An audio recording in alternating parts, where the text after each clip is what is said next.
বাংলাদেশ ও আয়ারল্যান্ডের টেস্ট ম্যাচে দেখা গেল এক বিরল ঘটনা। আজ 21 নভেম্বর শুক্রবার হঠাৎ ভূমিকম্প হওয়ায় মাঠে খেলা বন্ধ হয়ে যায়।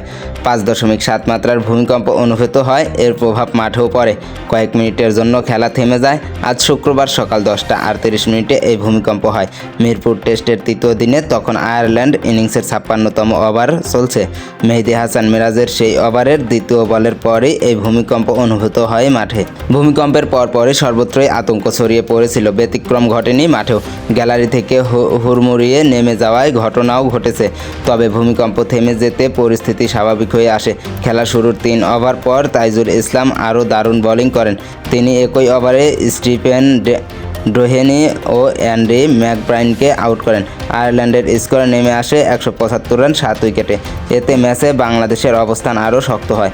এর আগেও ক্রিকেটে এমন ঘটনা খুব কম দেখা গেছে। সর্বশেষ ঘটনা ঘটে 2022 সালে, যখন জিম্বাবুয়ে ও আয়ারল্যান্ডের অনূর্ধ্ব-19 ম্যাচে ভূমিকম্পের কারণে খেলা সাময়িক বন্ধ হয়। তখন ভূমিকম্পের মাত্রা ছিল 5.2। সেই ম্যাচে ধারাভাষ্যকার অ্যান্ড্রু লিওনার্ড বলেছিলেন, আমার মনে হচ্ছে আমরা এখন ভূমিকম্প অনুভব করছি বক্সের ভেতরে। আমরা সত্যিই ভূমিকম্প অনুভব করেছি।